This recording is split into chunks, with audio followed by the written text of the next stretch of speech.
E aí, pessoal, tudo bem? Antes da gente começar a falar de algumas coisas fora do Sistema Solar, eu quero dar alguns passos para trás, porque eu encontrei uma figura muito boa aqui do Sol. E a razão para isso é porque, nesta imagem aqui, o Sol está em uma escala muito grande. E, nessa escala, a Terra seria mais ou menos desse tamanho. E isso é interessante porque, nesta escala, todo o nosso planeta poderia caber nessas chamas de plasma aqui que vêm do Sol. Mas, claro, isso é hipoteticamente, porque essas chamas aqui são bastante quentes, mas imagine uma cápsula que cubra todo o nosso planeta, que nós podemos ficar próximos aqui dessas chamas. Mas, fora isso, vamos apenas pensar sobre o que significa estar na fronteira do Sistema Solar.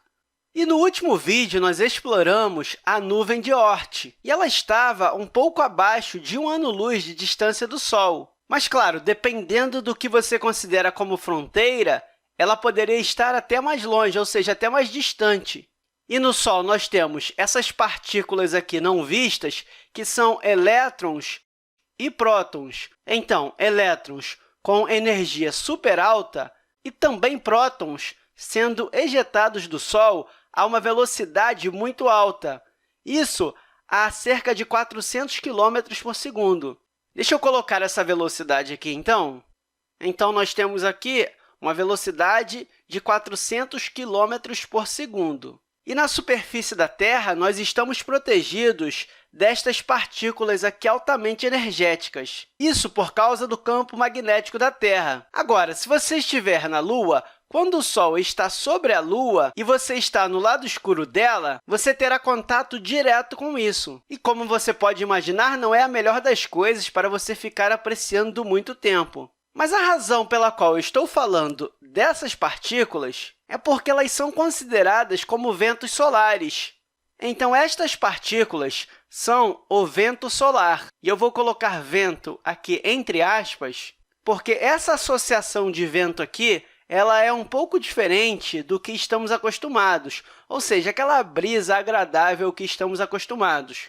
Ou seja, essas aqui são partículas carregadas que estão indo a uma supervelocidade a partir do Sol. E eu estou falando de ventos solares porque talvez eles nos ajudem a ter uma definição dos limites do Sistema Solar, ou seja, o limite de quanto esses ventos solares aqui atingem. Isso antes deles entrarem em contato com o meio interestelar. Então, aqui do lado direito, nós temos um esquema disso. Ok, mas se você olha assim para o Sistema Solar, como a extensão do vento solar, ele é muito menor do que a nuvem de Oort, mas, mesmo assim, ainda é consideravelmente grande. E aqui nós temos a heliopausa. E a heliopausa é, essencialmente, onde a velocidade e as forças do vento solar estão agindo de forma contrária. Ou seja, a pressão está tão diluída neste ponto que está de forma contrária, principalmente pelo hidrogênio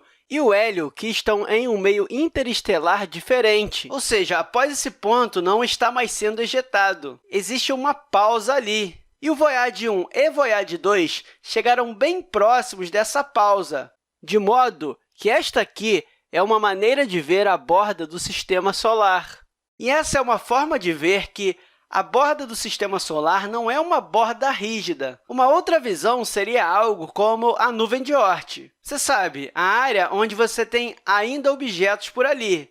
Na verdade, nós não observamos objetos diretamente na nuvem de Oort. Nós apenas acreditamos que existam objetos lá. E talvez a definição mais abstrata seria a influência significativa da atração gravitacional do Sol. Portanto, todas essas formas são para imaginar a extensão do Sistema Solar, mas elas deixam um tipo de área cinza pelo que é e pelo que não é Sistema Solar. Mas o meu foco aqui é explicar um pouco fora do Sistema Solar e só dar a você uma noção de escala enquanto nós apenas vamos à estrela mais próxima. Então, deixa eu descer aqui, e aqui nós temos a nossa vizinhança local do ponto de vista estelar. E, embora você ache que as estrelas são grandes, aqui nós temos o nosso Sistema Solar, e você pode pensar que este aqui é o Sol. Não! Se eu fosse desenhar o Sol, ele não seria nenhum pixel aqui na minha tela. Na verdade, se eu colocasse toda a órbita de Plutão e tudo que tem dentro dela, ainda não seria nenhum pixel aqui na minha tela.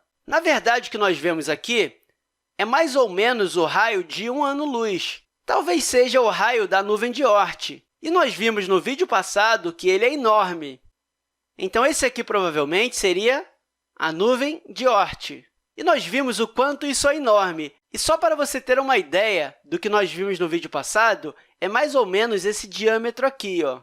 Ou seja, é um diâmetro muito grande. Ou seja, está a uma distância muito grande do Sol. E mesmo isso não daria nenhum pixel aqui nessa tela. Então, apenas para te dar uma ideia o quão distante estamos disso, nós somos uma espécie de grão aqui dentro desse sistema solar. Então, só para você ter uma ideia, se nós fôssemos desse sistema solar para uma estrela mais próxima fora dele, se você observar aqui, eu acho que a estrela mais próxima é a Alpha Centauri A.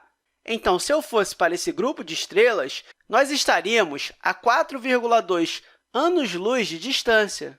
Uma outra forma de pensar é que, se alguém emitisse luz daqui, isso levaria cerca de 4,2 anos para chegar até a gente. Ou se esse alguém desaparecesse ou explodisse, nós não ficaríamos sabendo por 4,2 anos-luz. Bem, você pode estar se perguntando, nós poderíamos viajar até lá e trocar algumas informações ou tecnologias.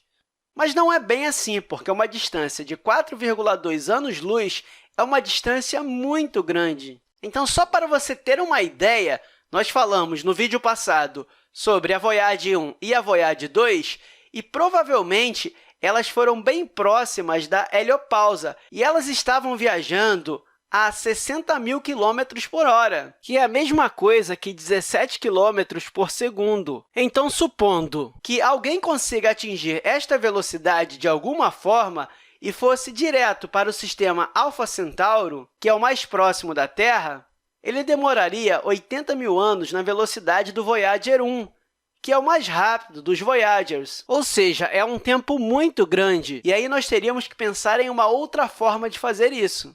Mas é isso aí, pessoal. Até a próxima aula!